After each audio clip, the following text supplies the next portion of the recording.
What's happening, everybody? This is 1 Minute Wednesday Deep Tracks Remix. Whoop, whoop, remix. I went with Deep Tracks because we go a lot deeper. It's not quite a remix. You know, when I think of remix, I think of R. Kelly. This is the remix edition, hot and fresh out the kitchen. I gotta stop there, else I'll get busted for some trademark copyright laws. But you know what I'm saying. I'm going deep tracks. This week we talked about right-hand ads.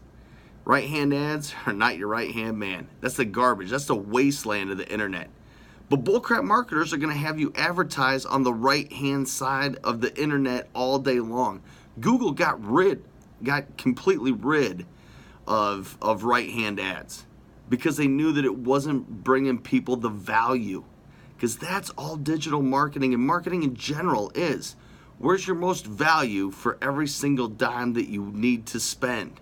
Where is your most value? That's it. Value for attention. And if you have underpriced value for people's attention, you're in the right spot. In the right-hand side of the internet, that is, I'm not even going to call it a bargain. That's like the thrift store nobody wants to go to. That's the thrift store that you should never ever set foot in. Kind of creepy. You know, it's not cool. That's nowhere where anybody should be. Right-hand ads, get them out. Banner ads, get them out. You need to be right down the middle. Right down the middle of the internet. Dan Kearns here at SEO Expert talks about it all the time. People go in an F formation when they look at a web page. So up, over, down, That's how they're reading and interacting with your website. Colleen Kinsey, a pro at website development, somebody that we partnered with, Kinsey Co., she talks about the psychology of how people interact with your website. And you know what all of them are not a fan of? The right-hand side, the right-hand ads. Google completely got rid of right-hand ads because, once again, they're not bringing value. You know what is valuable? You know what's very undervalued right now? Video content on LinkedIn. Oh, LinkedIn's for job recruiters. Yeah, it's for that. But just like, oh, Facebook's for political content. Yeah, it's for that a little bit. You can get caught down in that. And yeah, there's going to be recruiters, but there's recruiters at a coffee shop. So are you going to stop getting coffee? Hell no. LinkedIn is fertile ground right now. Because here's what you're competing with. You have to think about the behavior of the individual within that social platform. And whoever lumped social media as all one is completely full of shit. Here's why. You're not going to be the same person on Snapchat as you are LinkedIn, as you are Facebook, as you are Instagram. Four vastly different platforms for vastly different behaviors. Here's why LinkedIn is so powerful. In the corporate world, let's say you're in the corporate world, probably 90% of people are in the corporate world. I don't know, just made up the stat. You can prove anything through stats. 90% of the people are in the corporate world. They walk in on Monday morning and they think, man, that was one hell of a weekend. And, oh crap, I've got 5 days of this. That's the majority of how people think. There's studies all around about how much people dislike what they do.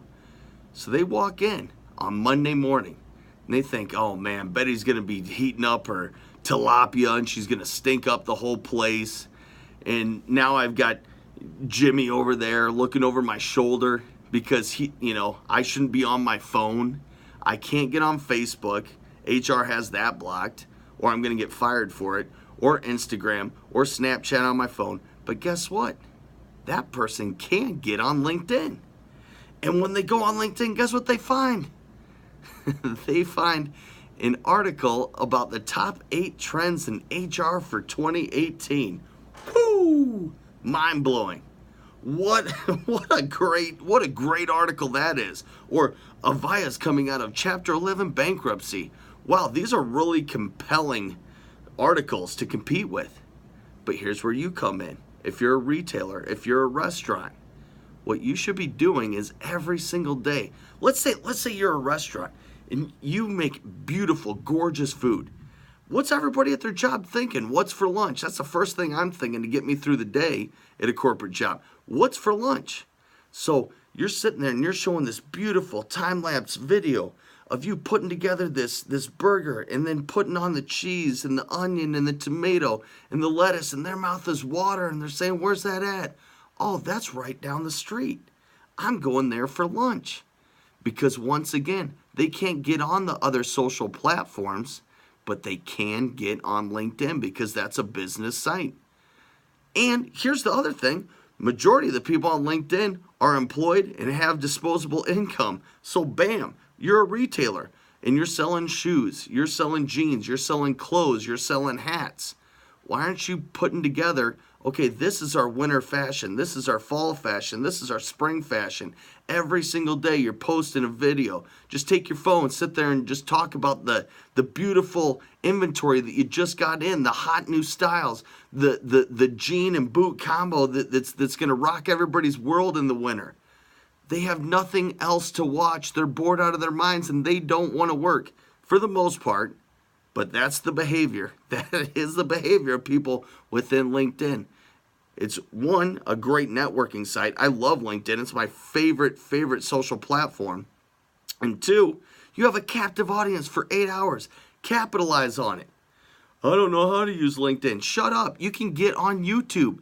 Get on YouTube right now, or you can just go on LinkedIn, find people who have 25,000 followers, follow them, and maybe just message them and say, hey, can I pick out some tips? There's people all the time. I just connected with a guy today that posted his first LinkedIn video.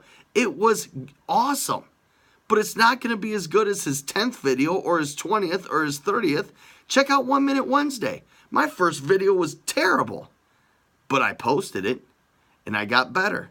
Last night I brought in some professional lighting because Chad, one of our employees, had some. So it's going to get better each and every week. You can add subtitles. Then you learn about editing. Just get out and do it. If you want people's attention, go to where their attention's at. I just give you a hot tip about LinkedIn. If you're not on LinkedIn, right after you get off this video, posting a video on there, you're missing out on free attention. That's it for this week. 1 Minute Wednesday. Kyle Steele, SEO expert. I'll check everybody on the flip side. Have a great weekend, everyone.